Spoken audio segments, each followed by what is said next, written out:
ನಾಡಿನ ಸಮಸ್ತ ಜನತೆಗೆ ಹಾಗೆಯೇ ನಮ್ಮ ಚಾನಲ್ ವೀಕ್ಷಕರಿಗೆಲ್ಲರಿಗೂ ಕನ್ನಡ ರಾಜ್ಯೋತ್ಸವದ ಹಾರ್ದಿಕ ಶುಭಾಶಯಗಳು.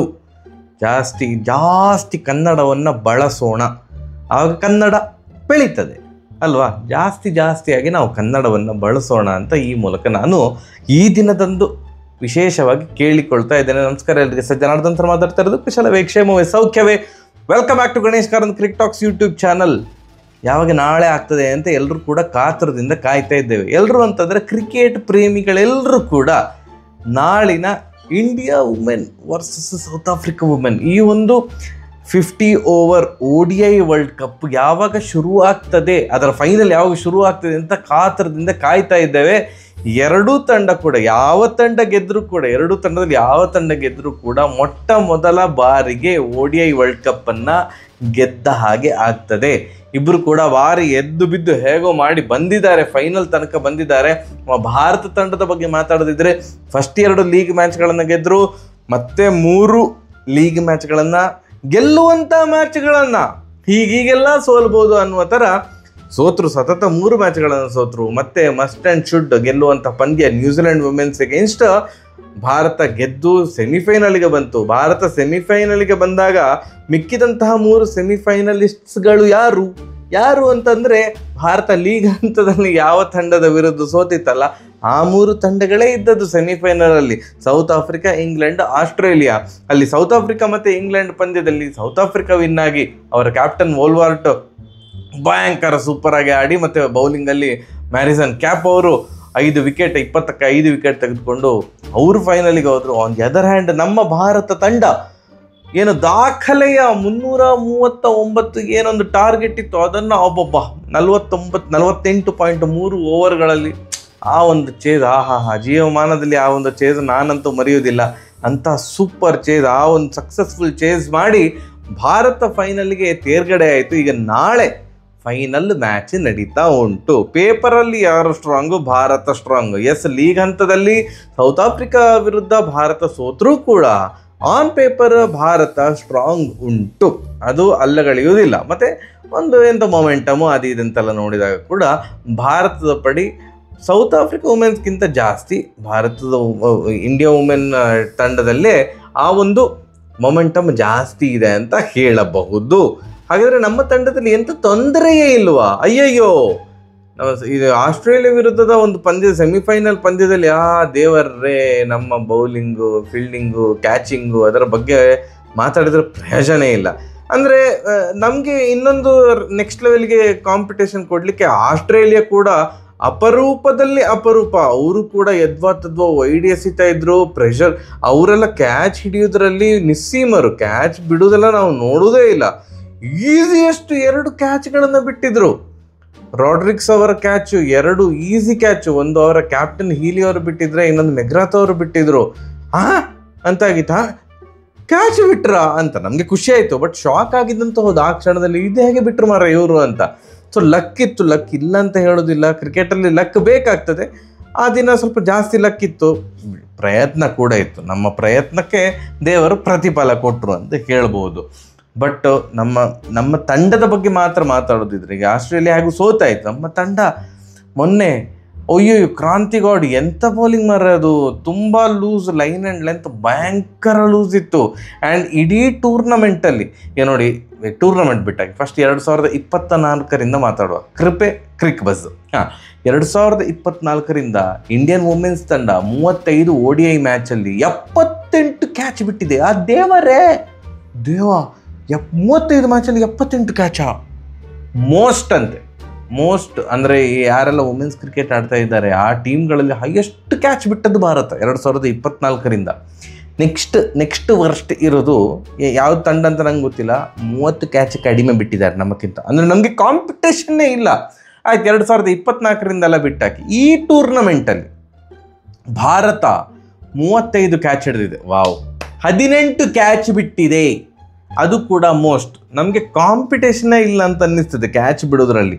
ಹೈಯೆಸ್ಟ್ ಕ್ಯಾಚ್ ಬಿಟ್ಟದ್ದು ನಾವು, ಹೈಯೆಸ್ಟ್ ಮಿಸ್ಫೀಲ್ಡ್ ಏನೋ 76 ರನ್ ಮಿಸ್ಫೀಲ್ಡಲ್ಲಿ ಬಿಟ್ಟು ಕೊಟ್ಟಿದ್ದೇವೆ ಅಂತೇನೋ ನೋಡಿದೆ ಸ್ಟ್ಯಾಟಿಸ್ಟಿಕ್ಸು ಆಯಿತಾ. ಹೈಯೆಸ್ಟ್ ಮಿಸ್ಫೀಲ್ಡ್ ನಮ್ಮದೇ, ಹೈಯೆಸ್ಟ್ ಕ್ಯಾಚ್ ಡ್ರಾಪ್ ನಮ್ಮದೇ, ಹೈಯೆಸ್ಟ್ ಓವರ್ ಥ್ರೋ ನಮ್ಮದೇ, ಓವರ್ ಥ್ರೋ ಆಗಿ ಅದು 4 ಹೋಗೋದು ಅದು ಇದೆಲ್ಲ ಅದು ನಮ್ಮದೇ. ಮತ್ತು ಸ್ಟಂಪ್ ಮಿಸ್ ಮಾಡೋದು, ಸ್ಟಂಪ್ ಔಟ್ ಮಿಸ್ ಮಾಡೋದು ಅದರಲ್ಲಿ ಕೂಡ ನಾವು ಮುಂದೆ ಇದ್ದೇವೆ. ಅಂದರೆ ಯಾವುದೆಲ್ಲ ಕೆಟ್ಟ ಕೆಟ್ಟ ಕೆಟ್ಟ ಕೆಟ್ಟ ರೆಕಾರ್ಡ್ ಉಂಟು, ಅಂದರೆ ಇದು ಬೇಡ ಆಗಿತ್ತು ಈ ರೆಕಾರ್ಡ್, ಅದೆಲ್ಲ ಭಾರತದ ಬಳಿ ಇದೆ. ಇದು ಯಾವುದು ಕೂಡ ನಾಳೆಯ ಮಟ್ಟಿಗೆ ಅದೊಂದು ಪುನರಾವರ್ತನೆ ಆಗದಿರಲಿ ಅನ್ನೋದೇ ನಮ್ಮ ಒಂದು ಆಶಯ.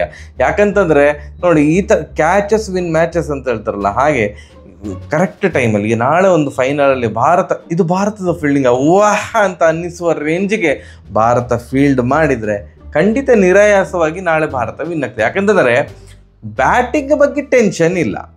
ಒಂದು ಚಿಕ್ಕ ಬೇಜಾರು ಏನಂತಂದರೆ, ಈ ನಾಕೌಟ್ ಹಂತದ ಮ್ಯಾಚ್ಗಳಲ್ಲಿ ಸ್ಮೃತಿ ಮಾಂಧನ ಅವರು ಪರ್ಫಾರ್ಮ್ ಮಾಡೋದಿಲ್ಲ ಅಂತ ಒಂದು ಆಪಾದನೆ ಉಂಟು. ಮೊನ್ನೆ ಚಂದ ಮಾಡಿ ಆಡಿದ್ರು, ಅದು ಏನೋ ಹೇಗೋ ಔಟ್ ಆಯಿತು. ನಾಳಿನ ಪಂದ್ಯದಲ್ಲಿ ಅವ್ರದ್ದೊಂದು ದೊಡ್ಡ ಇನ್ನಿಂಗ್ಸ್ ಬರಲಿ. ಮತ್ತು ಪಾಕೆಟ್ ಡೈನಮೈಟ್ ಯಾರು ನಮ್ಮ ಶಫಾಲಿ ವರ್ಮಾ ಅವರು ನಾಳೆ ಅವಕಾಶ ಸಿಕ್ಕಿದ್ದಾರೆ ಪ್ಲೇಯಿಂಗ್ 11ಅಲ್ಲಿ ಓಪನರ್ ಆಗಿ, ನೀನೇ ಹೋಗಮ್ಮ ಆಯ್ತು ಇನ್ನೊಂದು ಚಾನ್ಸ್ ಕೊಡ್ತೇವೆ ಅಂತ ಹೇಳಿದ್ದಾರೆ.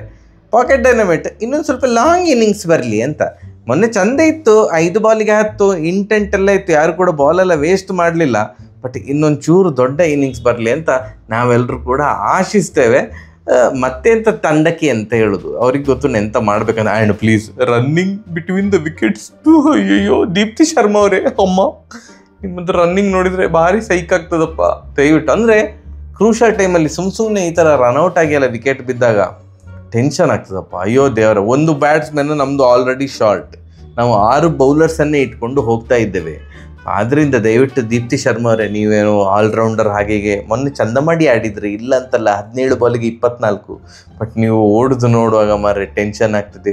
ಓಡುವಾಗಲೇ ಗೊತ್ತಾಗ್ತದೆ ಇದು ಔಟೇನಾ ರನ್ಔಟ್ ಅಂತ. ಮೊನ್ನೆ ಅಂತೂ 100% ಎಲ್ಲರಿಗೆ ಸಹ, ಯಾರೆಲ್ಲ ಮ್ಯಾಚ್ ನೋಡ್ತಿದ್ರು ಎಲ್ರಿಗೂ ಗೊತ್ತಾಗಿದೆ, ಅವ್ರು ಓಡುವಾಗಲೇ ಇದು ರನ್ಔಟ್ ಮಾರ್ರೆ ಅಂತ. ಹಾಗೇ ಆಯಿತು. ಥರ್ಡ್ ಅಂಪೈರಿಗೂ ಹೋಗಲಿಲ್ಲ ಅಂತ ಕಾಣ್ತಿದೆ, ಅಂಪೈರ್ ಡೈರೆಕ್ಟ್ ಔಟ್ ಕೊಟ್ಟರು. ಅಂದರೆ ಫ್ರೇಮಲ್ಲೇ ಇರಲಿಲ್ಲ ಅಕ್ಕ, ಅಷ್ಟು ನಿಧಾನ ಓಡ್ತಾ ಇದ್ದಾರೆ ಅವರು. ಹಾಗೆ ರೇಣುಕಾ ಸಿಂಗ್ ಅವರು ಹಾಗೆ, ಓಯ್ಯಪ್ಪ ಅವರು ದೀಪ್ತಿ ಶರ್ಮಾ ಅವರಕ್ಕಿಂತ ಸುಸ್ಲು. ಈ ಥರದ ಒಂದು ಚಿಕ್ಕ ಚಿಕ್ಕ ಒಂದು ಮಸ್ಟ್ ಆ್ಯಂಡ್ ಶುಡ್ ಅಂತ ಇರ್ತದಲ್ಲ, ಬೇಸಿಕ್ಸ್, ಅದನ್ನೆಲ್ಲ ಭಾರತ ಕರೆಕ್ಟ್ ಮಾಡಿದರೆ ನಮಗೇನು ತೊಂದರೆ ಇಲ್ಲ. ಸೌತ್ ಆಫ್ರಿಕಾ ಅಂತ ಬಂದರೆ ನಮಗೆ 2 ಪ್ಲೇಯರ್ ಭಾರಿ ಒಂದು ತಲೆನೋವಿನ ಪ್ಲೇಯರ್. ಒಂದು ಅವರ ಕ್ಯಾಪ್ಟನ್ ವೋಲ್ವರ್ಟ್, ಮೊನ್ನೆ ಗೊತ್ತುಂಟಲ್ಲ ಇಂಗ್ಲೆಂಡ್ ವಿರುದ್ಧ ಚಚ್ಚಿದ್ದು 169 ರನ್ ಹೊಡೆದಿದ್ರು, ಅವರೊಂದು ಭಾರಿ ತಲೆನೋವು. ಈವನ್ ಭಾರತದ ವಿರುದ್ಧ ಲೀಗ್ ಹಂತದಲ್ಲಿ 70 ರನ್ ಹೊಡೆದಿದ್ರು ಅವರು ಭಯಂಕರ ಫಾರ್ಮಲ್ಲಿದ್ದಾರೆ. ಮತ್ತು ಅವ್ರದ್ದು ಇನ್ನೊಂದು ಓಪನರ್ ಎಂತ ತನ್ಜಿಮ್ ಬ್ರಿಟ್ಸ್ ಅಲ್ಲ, ಅವ್ರದ್ದು ಟಾಪ್ 10 ಬ್ಯಾಟ್ಸ್ಮನಲ್ಲಿ ಅವರು ಕೂಡ ಇದ್ದಾರೆ ರ್ಯಾಂಕಿಂಗಲ್ಲಿ. ನೀವು ನೋಡಿದ್ರೆ ಈ ಟೂರ್ನಮೆಂಟಲ್ಲಿ ಇನ್ಕನ್ಸಿಸ್ಟೆಂಟ್ ಆಗಿದ್ದಾರೆ. 3-0 ಸುತ್ತಿದ್ದಾರೆ, 100 ಎಲ್ಲ ಹೊಡೆದಿದ್ದಾರೆ, 3-0 ಸುತ್ತಿರೋದ್ರಿಂದ ಅವರು ಈ ಒಂದು ಫೈನಲಲ್ಲಿ ಇಲ್ಲ ಮಾರ, ನಾ ಆಪರ್ಚುನಿಟಿಯನ್ನು ಇದು ಮಿಸ್ ಮಾಡಬಾರ್ದು, ಇದು ನಾನು ದೊಡ್ಡ ಇನ್ನಿಂಗ್ಸ್ ಆಡಬೇಕು ಅಂತ ಪಣ ತೊಟ್ಟು ದೊಡ್ಡ ಇನ್ನಿಂಗ್ಸ್ ಆಡಿದರೆ ಭಾರಿ ನಮಗೆ ಟೆನ್ಷನ್, ಕಳವಳಕಾರಿ ಸಂಗತಿ. ಆ್ಯಂಡ್ ಇನ್ನೊಂದು ಅವರ true allrounder legend Marizanne Kapp, batting ಆಗಿರ್ಬೋದು ಬೌಲಿಂಗ್ ಆಗಿರ್ಬೋದು. ಬೌಲಿಂಗಲ್ಲಿ ಅಂತೂ ಆ ಎಮ್ಮ ದೇವರೇ, ಈ ಟೂರ್ನಮೆಂಟಲ್ಲಿ ಕೇವಲ ಅವರು ಮಾತ್ರ 130+ ಸ್ಪೀಡಲ್ಲಿ ಬಾಲ್ ಹಾಕಿರೋದು, ಬೇರೆ ಯಾರು ಕೂಡ ಹಾಕಲಿಲ್ಲ. ಆ ವೇಗದಲ್ಲಿ ಬರ್ತದೆ. ವುಮೆನ್ಸ್ ಕ್ರಿಕೆಟಲ್ಲಿ 130 ಹಾಕೋದೇ ಒಂದು ದೊಡ್ಡ ವಿಷಯ. ಈ ಟೂರ್ನಮೆಂಟಲ್ಲಿ 130+ ಸ್ಪೀಡ್ ಹೋಗಿರೋದು ಬರೀ ಮ್ಯಾರಿಸನ್ ಕ್ಯಾಪ್ ಅವರದು. ಮತ್ತು 2022ರಿಂದವ 2024ರಿಂದವ ಏನೋ ಪವರ್ ಪ್ಲೇಯಲ್ಲಿ ಹೈಯೆಸ್ಟ್ ವಿಕೆಟ್ ತೆಗೆದಿರೋದು ಇಡೀ ವುಮೆನ್ಸ್ ವರ್ಲ್ಡ್ ಕ್ರಿಕೆಟಲ್ಲಿ ಇಟ್ ಈಸ್ ಮ್ಯಾರಿಸನ್ ಕ್ಯಾಪ್. ಸೊ ಬಾಲನ್ನು ಎಲ್ಲ ಕಡೆ ಮೂವ್ ಮಾಡ್ತಾರೆ, ಔಟ್ ಸ್ವಿಂಗ್ ಇನ್ ಸ್ವಿಂಗ್ ಎಲ್ಲ ವಿತ್ ಪೇಸು. ಸೊ ಅವರನ್ನು ಕರೆಕ್ಟಾಗಿ ಟ್ಯಾಕಲ್ ಮಾಡಬೇಕು ಭಾರತ. ಮತ್ತು ನಮ್ಮ ಒಂದು ಲೀಗ್ ಹಂತದಲ್ಲಿ ಅವ್ರದ್ದು ಹೆಸರು ನೆನಪಿದೆ ಅಂದರೆ ಡಿ ಕ್ಲಾರ್ಕ್, ಅವರು ಲಾಸ್ಟಿಗೆ ಬಂದು ನಮ್ಮ ರಿಚ್ ಆಗೋಸ್ತರ ಡಮ್ ಡಮ್ ಡಮ್ ಅಂತ ಹೊಡಿತಾರೆ. ಅವರನ್ನೆಲ್ಲ ಕಂಟ್ರೋಲ್ ಮಾಡಬೇಕು ಭಾರತ ಅಂತ ನಾವು ಈ ಮೂಲಕ ಆಶಿಸ್ತೇವೆ. ಮತ್ತೆಲ್ಲ ಗೊತ್ತುಂಟಪ್ಪ, ಚಂದ ಮಾಡಿ ಆಡಲಿ ಭಾರತ. ಒಂದು ಮ್ಯಾಚ್, ಹಲವಾರು ಮ್ಯಾಚ್ಗಳನ್ನು, ಹೀಗೆ ಗೆಲ್ಲುವಂಥ ಮ್ಯಾಚ್ಗಳನ್ನು ನಾವು ಸೋತಿದ್ದೇವೆ. ಇನ್ನೊಂದು ಹಾರ್ಟ್ ಬ್ರೇಕ್ ಆಗದಿರಲಿ. 2017ರ ಒಂದು ODI ವರ್ಲ್ಡ್ ಕಪ್ಪಲ್ಲಿ ಇನ್ನೇನು ಇಂಗ್ಲೆಂಡ್ ವಿರುದ್ಧ ವಿನ್ ಆಗಿಯೇ ಬಿಟ್ಟಿತ್ತು. 191ಕ್ಕೆ 3 ವಿಕೆಟ್ ಹೋಗಿದೆ. 230 ಏನೋ ಟಾರ್ಗೆಟ್ ಇದ್ದದ್ದು, ಒಟ್ಟು ಅದೇ ಒಂದು ಲಾಸ್ಟ್ 7 ಓವರಿಗೆ 8 ಓವರಿಗೆ 38 ರನ್ ಬೇಕು, ಆ ಥರ ಇದ್ದದ್ದು. ಕೊನೆಗೆ ನೋಡಿದರೆ ಭಾರತ ಆಲ್ಔಟ್ ಆಗಿ ಹೋಯಿತು, ಹೊಡಿಲಿಕ್ಕೆ ಆಗಲಿಲ್ಲ. 8 ರನ್ನಿಂದ ಏನೋ ಸೋತಿದ್ರು, ಅದು ಹೇಗೆ ಸೋತರು ನಂಗೆ ಇನ್ನೂ ಸಹ ಗೊತ್ತಿಲ್ಲ. ಹಾಗೆ ಹೇಳ್ತಾ ಹೋದರೆ ಇನ್ನು ಹಲವಾರು ಎಕ್ಸಾಂಪಲ್ಗಳುಂಟು ಏನು ಹತ್ತಿರ ಹೋಗಿ ಸೋಲೋದು, ಇನ್ಕ್ಲೂಡಿಂಗ್ ನಮ್ಮ ಲೀಗ್ ಹಂತದ ಮ್ಯಾಚ್ಗಳು. ನಾವು ಎಲ್ಲ ಮ್ಯಾಚ್ ವಿನ್ನಾಗಿ ಸೆಮಿಫೈನಲಿಗೆ ಬರಬೇಕಿತ್ತು. ಆಸ್ಟ್ರೇಲಿಯಾ ವಿರುದ್ಧ 330 ರನ್ ಹೊಡೆದು ಸೋತರು, ಸೌತ್ ಆಫ್ರಿಕಾ ವಿರುದ್ಧ ಸೋತರು, ಇಂಗ್ಲೆಂಡ್ ವಿರುದ್ಧ 50 ಬಾಲಿಗೆ 50 ರನ್ ಹೊಡಲಿಕ್ಕಾಗಲಿಲ್ಲ ಲೀಗ್ ಹಂತದಲ್ಲಿ, ಅಲ್ಲೇ ತನಕ ಮ್ಯಾಚ್ ಕೈಯಲ್ಲಿತ್ತು, ಅದಾದಮೇಲೆ 4 ರನ್ನಿಂದ ಸೋತರು. ಈ ಥರದ ವಿಚಿತ್ರ ಎಕ್ಸಾಂಪಲ್ಗಳು ಸಿಗ್ತದೆ. ಅದು ಯಾವುದು ಮರುಕಳಿಸದೇ ಇರಲಿ. ಭಾರತ ನಾಳೆ ಗೆದ್ದು ಚೊಚ್ಚಲ ಒಂದು ODI ವರ್ಲ್ಡ್ ಕಪ್ಪನ್ನು ವಿನ್ ಆಗಲಿ ಅಂತ ನಾವೆಲ್ಲರೂ ಆಶಿಸ್ತಾ ಇದ್ದೇವೆ. ಸಾರಿ ಸೌತ್ ಆಫ್ರಿಕಾ, ನಂಗೆ ಗೊತ್ತುಂಟು ನೀವು ಕೂಡ ಭಾರಿ ಕಷ್ಟಪಟ್ಟೆಲ್ಲ ಬಂದಿದ್ದೀರಿ. ಅವರ ಮೆನ್ಸ್ ಕ್ರಿಕೆಟ್ ಆಗಿರ್ಬೋದು, ವುಮೆನ್ಸ್ ಕ್ರಿಕೆಟ್ ಆಗಿರ್ಬೋದು, ICC ಟೂರ್ನಮೆಂಟಿಗೆ ಈಗ ಫೈನಲ್ ತನಕ ಬರ್ತಾ ಇದೆ. ಸೆಮಿಫೈನಲಲ್ಲೇ ಚೋಕ್ ಮಾಡ್ತಿದ್ರಲ್ಲ, ಸೆಮಿಫೈನಲ್ಗಿಂತ ಮೇಲೆ ಬರ್ತಾ ಇದ್ದಾರೆ. ಈಗ ನೋಡಿ T20 ವರ್ಲ್ಡ್ ಕಪ್ ಭಾರತ ಮತ್ತು ಸೌತ್ ಆಫ್ರಿಕಾ ಮೆನ್ಸ್ ಕ್ರಿಕೆಟಲ್ಲಿ ಫೈನಲಿಗೆ ಬಂದಿದ್ದರು ಸೌತ್ ಆಫ್ರಿಕಾ. ಹಾಗೆ ವುಮೆನ್ಸ್ T20 ಕ್ರಿಕೆಟಲ್ಲಿ ಕೂಡ ಐ ಥಿಂಕ್ ಸತತ 2 ವರ್ಷ ಇವರು ಸೌತ್ ಆಫ್ರಿಕಾ ಫೈನಲಿಗೆ ಹೋಗಿ ಮುಗ್ಗರಿಸಿದ್ದಾರೆ. ಈಗ ವುಮೆನ್ಸ್ ODI ವರ್ಲ್ಡ್ ಕಪ್ಪಲ್ಲಿ ಸಹ ಅವರು ಫೈನಲಿಗೆ ಬಂದಿದ್ದಾರೆ. ಇನ್ನೊಂದು ಸಲ ಮುಗ್ಗರಿಸಿ ಪ್ಲೀಸ್ ನಮಗೋಸ್ಕರ. ಸರಿಯಾಗಿದೆ, ಬರುವ ನಾಳೆ ಮ್ಯಾಚ್ ಆದಮೇಲೆ ಸಿಗ್ತೇನೆ. ಹೋಪ್ಫುಲಿ ಭಾರತ ವಿನ್ ಆಗ್ತದೆ. ಎಸ್. ಜೈ ಟೀಮ್ ಇಂಡಿಯಾ. ಸರಿಯಾಗಿ ಬರುವ. ನಮಸ್ಕಾರ.